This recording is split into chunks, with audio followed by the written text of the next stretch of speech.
Hello genealogist, it's Craig, and this is just genealogy. So today, as promised, we're going to talk about that part of the process chart. Where's my process chart? Remember the process chart, the one that's incomplete and missing the third row? That part of the process chart that deals with evidence. You can find it in the front of Evidence Explained. You can find it in the back of the Genealogical Standards Manual. And please remember that I do not represent the Board for Certification of Genealogists. The opinions that I express here today are mine and mine alone, but I'm pulling most of this stuff out of Evidence Explained. So where we're going to start today is, remember that this is the third column in the process map, and this is the thing that we do as that last step, although it's not really a step, before we get into the analysis part, which is the next place where we're going to be in the genealogical proof standard. So the information on evidence begins on page 25 in Evidence Explained. And what we're going to be dealing with are three different pieces of evidence. We're going to be dealing with direct evidence, we're going to be dealing with indirect evidence, and we're going to be dealing with negative evidence.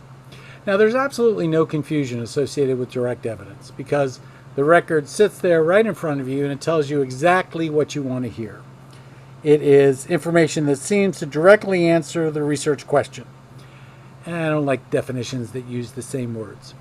Direct evidence basically is something that, if it could stand by itself, which I don't want it to, it would tell you everything you wanted to know.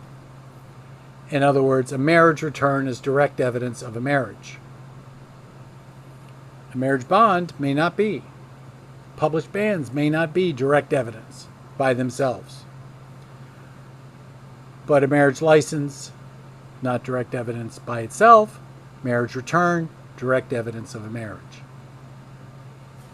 So it's pretty straightforward.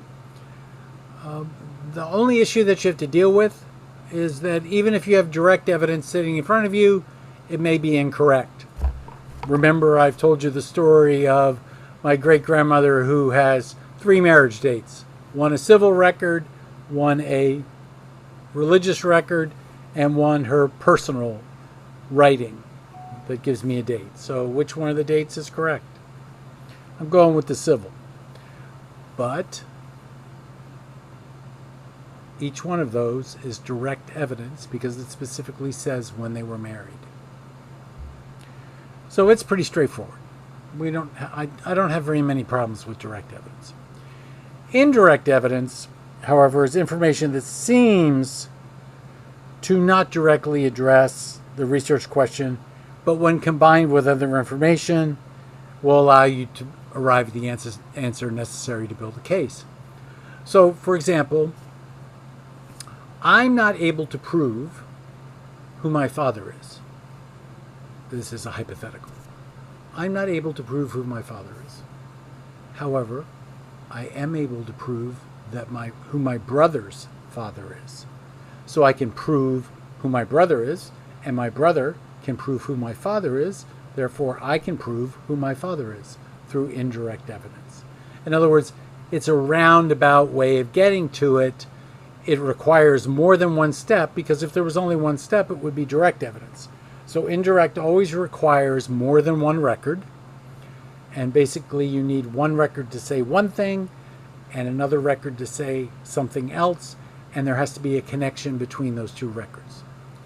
So it may be that it takes 3 records to create indirect evidence, or correct what could be considered evidence indirectly, a record connecting you to someone and a record connecting that person to someone else. Therefore, you are connected to that person. That's the simplest piece. Another instance of indirect evidence would be that someone wills property to the wife of an individual because she is his daughter. Now, he doesn't name who his daughter is other than she is the wife of this gentleman. So that would be indirect, because you could find the marriage of that gentleman to someone, and this man in his will is giving the land to the husband of his daughter, kind of thing. Or it could be that he's giving the land to his daughter, and you can prove the marriage because she's described by her married name in the will, for example. So those are the simplest examples of indirect evidence. And dealing with, as genealogists, it's really not hard to deal with those relationships, direct and indirect, to evidence. The hard part sometimes is finding the records that allow you to create that indirect inference of the evidence. There is the issue of the weight between these two things, and again, I don't care about that, because the weight has to do with how you evaluate all the records together, and you know, it's arbitrary in my mind. So I don't pay attention to weight. The fact that something says something directly doesn't make it accurate. The fact that you've done it indirectly doesn't make it better than something that is, in other words, if you had direct evidence that said one thing and indirect evidence that said something else, you still had to resolve the conflict at some point in the genealogical proof standard, so it doesn't make any difference. Now, negative evidence is a little bit harder for people to grasp, and there are a bunch of videos out there on negative evidence in the legacy family tree side. I think one of them is a BCG free one that's been recently done, and I think it's by Denise Cross, but I've forgotten. But I did view it, and I liked it, and I enjoyed it. But let me talk to you about my view on negative evidence. Negative evidence is that something, an inference that you can draw from the absence of a situation that should exist. So people live in a county, you have the expectation that they married in that county because they grew up in that county, and yet there is no marriage for them in the county when you look at the marriage records. That's negative evidence. Now, if you were to look in the next door county and there was no marriage for them in the next door county, that would be a negative search, because you didn't have the expectation to find it there. You were just hoping you would, because you couldn't find it in their home county. And so if you went to all the surrounding counties and you did not see that marriage there in those surrounding counties, because you actually didn't have the expectation that you would find it, but you were looking in the hopes of finding it, that's a negative search. That's not negative evidence. Negative evidence is when you can't find the marriage where you expect to find it. And that's the difference. The difference between negative evidence and negative search, in my mind, is your sense of expectation before looking at the records. There is in here the mention of not to be confused with negative findings, the absence of information we hope to find. So in this negative findings is the same thing in my mind as a negative search. The result of a negative search is negative findings. The result of a search in an expected place and not finding the record is negative evidence. And we don't draw a conclusion from those surrounding counties where we had no actual expectation if we don't find it there, whereas we may draw a conclusion from not being able to find it in the place where we expected to find it. I hope that was clear. I'm not sure that it was, but I think the easiest way to remember it is the concept of expectation. I look at a lot of things where I have no expectation that I will find what I'm looking for, but there is that possibility. And there's a difference between there being the possibility and there being the expectation. If I don't think there's any possibility whatsoever, why am I looking? But if I think that there's just the minute possibility, that doesn't necessarily create an expectation. It will just be fortuitous if I find it. Now, having not found it in the county, I could have the expectation that I might find it in the Gretna Green or the next biggest city or that kind of thing. So does it really make any difference in the long run? Probably not. But when we talk about negative evidence, we're not talking about negative findings. We're not talking about a negative search.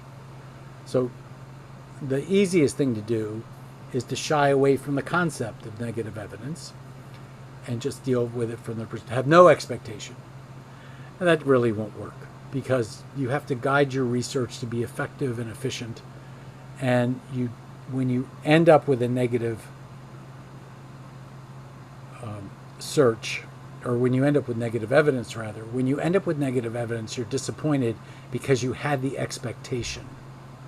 When you end up with a negative finding or a negative search, you're not really upset because you didn't have the expectation to begin with. So a lot of it has to do with what your expectations are.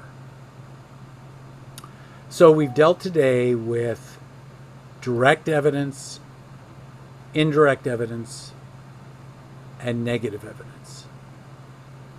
So there are no negative sources. Those sources that we looked at and found that negative evidence in, or that direct evidence in, or that indirect evidence in, that's not a direct source. It's not an indirect source. But we have different words that are associated with those. We also have different words associated with the information. And now we have different words associated with evidence. So remember that sources are,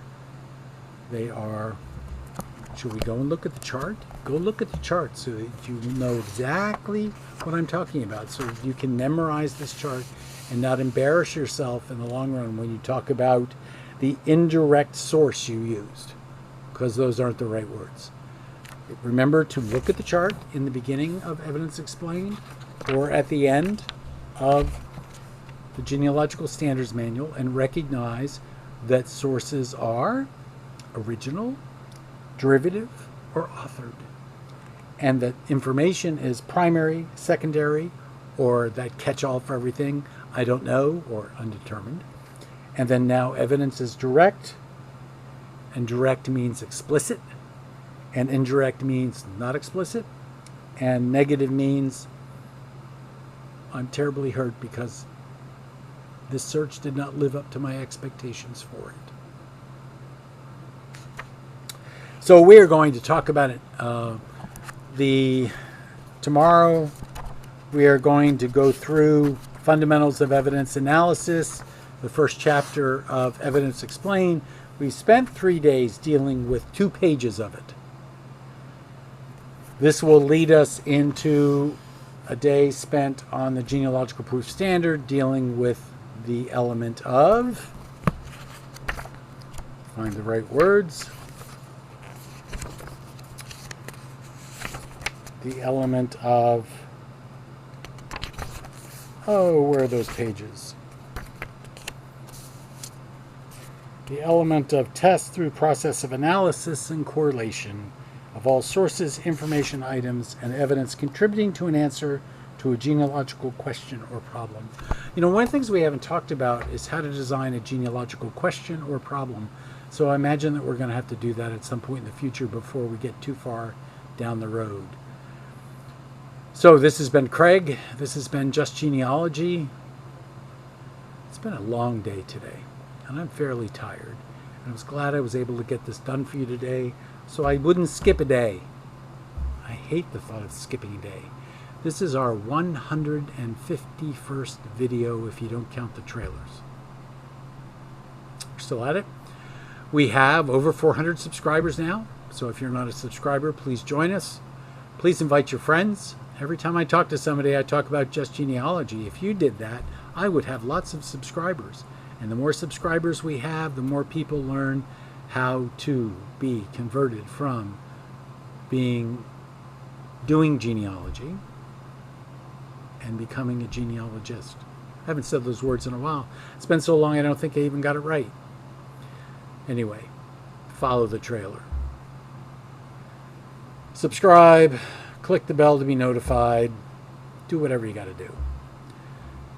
Read the chapter on first chapter of Evidence Explained, probably one of the most important chapters in all of genealogy, along with chapter 2, and we'll soon take it from there.